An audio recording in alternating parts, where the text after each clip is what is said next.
From MTN News, this is Montana This Morning. Memorial Day, much more than just a holiday in Montana. For many, it was a time to remember the sacrifices many who serve in the military have had to continue to make. Coming up, see how some are still struggling with military mental health issues. And learn why Montana State Crime Lab being honored as one of the best in the country. It is 6:30 on this final day of May. Chet Lehman-Madela with you here. That gray skies, only not producing any rain in Butte currently. Right.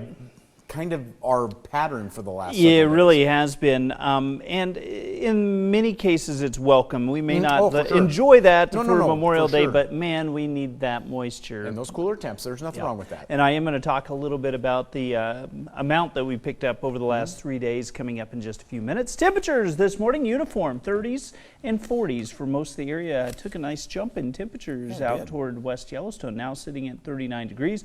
Spotty showers, I do expect a few hit and miss raindrops along the way for today. Not a lot of wind. May see some patchy fog in the morning in some low-lying areas. Daytime highs back into the 50s. A little cooler than average, but we are taking steps to the warmer direction here over the next few days. We'll talk about the outlook and some of those 3-day rainfall totals coming up in just a few minutes. All right, thank you, Matt. Top story this half hour. The day following Memorial Day, we're still reminded of those thousands of veterans who call Montana home.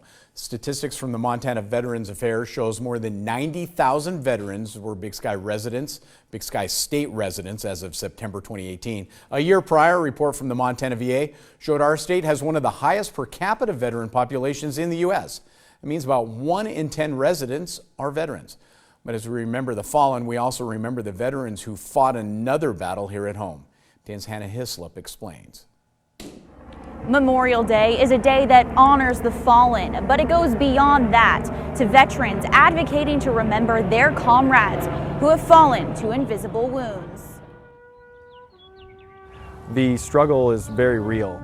At the Western Montana State Veterans Cemetery, flags placed on the graves of fallen military members give honor to their names. Some die in combat, some from old age, and others from suicide. Susan Campbell Renault is the daughter of a Marine and focuses on organizing and honoring veterans in our community. We have a very large percentage of veterans. A special ceremony is put on to honor those who have been honorably discharged, but fallen from their battles with mental health post their military career, with the sunrise service symbolizing a new beginning. And we want to give the symbolism of hope that there is a future. A former combat engineer in the Army, Anton Johnson, now works as the outreach program specialist at Missoula's Vet Center and his nonprofit guiding vets through life after war. He says that while suicide in veterans is lower than years prior, it's still alarmingly high. We're seeing veterans take their life at a rate of 17 per day. Expanding Memorial Day to honor those who have struggled with mental health helps encompass invisible battles and issues often overlooked in the service. And if it goes unchecked, that's why we're having these conversations now, because we want to engage veterans before it becomes an issue where they might go on and take their lives. And although very emotional and tough, families that came out to mourn and remember their loved ones that did die by suicide say this ceremony gives them comfort knowing that they're not alone. In Missoula, Hannah Hislop, MTN News. Now, it's important to note there are suicide prevention and crisis services in Montana. If you are a veteran in need of help, you can call the Veterans Crisis Line, 1-800-273-8255. Again, 1-800-273-8255, and then press the number 1. You can also visit our website for links and resources. 6:34 now. The State Crime Lab in Missoula has been recognized as one of the top performing state crime labs in the U.S. TN's Ashley Nurbovig tells us why. For the second year running, the Montana State Crime Lab was recognized for its efficiency by the American Society of Crime Laboratory Directors. Crime Lab Administrator Travis Spender said the award recognized the good work done by his entire division. I believe there's 196 labs that submitted worldwide, and we're one of 13 laboratories that gained this award. So it's saying that we're 90% effective and efficient with what we have. The crime lab's official name is the Montana DOJ's Forensic Science Division, and it is a full-service lab for all of Montana. The lab's forensic scientists and medical examiners test blood samples for alcohol or drugs, conduct autopsies, and reveal hard-to-see fingerprints. So we use gold, silver, zinc, sterling silver. It evaporates and it does like a light, thin coat of metal on the surface, and we're able to visualize impressions on it. The lab's latent print section used to be one area where the crime lab had big case backlogs. So we did some outsourcing where we sent cases to other places to work for us. We paid them to do the work, and we were able to get their backlog down to where they're able to maintain with what's coming in. Similar backlogs in labs across the country spurred the start of the Foresight Maximus Award. An increased demand for forensic evidence in criminal cases coincided with a series of funding cuts for state labs during the Great Recession. In 2009, the National Institute of Justice funded Project Foresight at West Virginia University to study forensic labs and develop metrics to help measure lab efficiency and cost effectiveness. The award rates labs, in part, based on caseloads, items processed, and tests performed.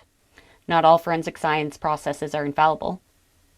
In 2009, the National Academy of Sciences published a groundbreaking report called Strengthening Forensic Science in the United States. Researchers gave the example that not all fingerprint evidence is equally good because it is dependent on the quality of the latent fingerprint image.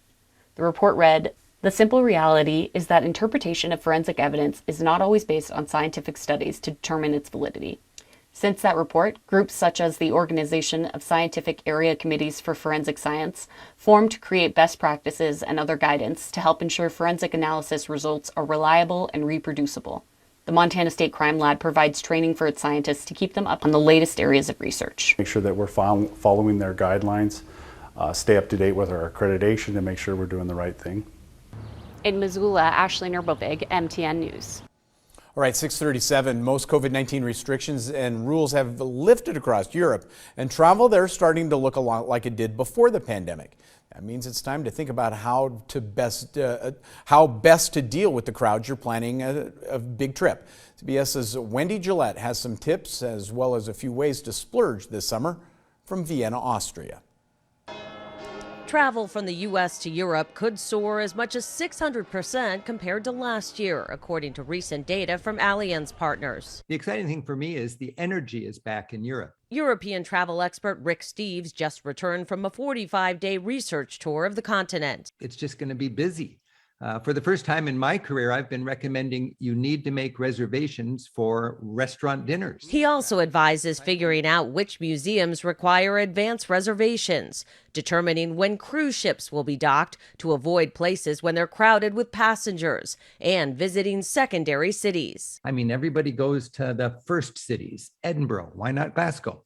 Everybody goes to Paris. Check out Marseille. If you're dead set on the hot spots and really want to do it up, consider indulging at a Parisian palace. Not an actual palace, but the French designation for an exclusive category of luxury hotels.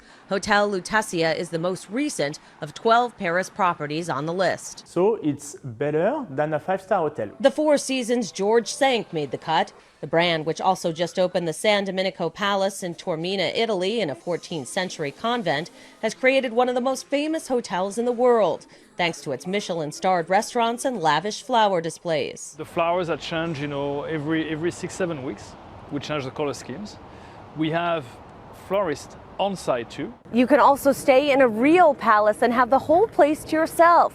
It's an option here in Vienna, Austria, at the city's famous Schönbrunn Palace. When the horse-drawn carriages and tourists clear out, you're left inside, staying in an opulent 2-bedroom suite with views of the famous gardens. You can walk around in the park areas all alone, and that is really unique and a once-in-a-lifetime opportunity. We got special rates to check out the hotels. This one starts at $900, so you can feel like royalty, at least for a night. Wendy Gillette, CBS News, Vienna.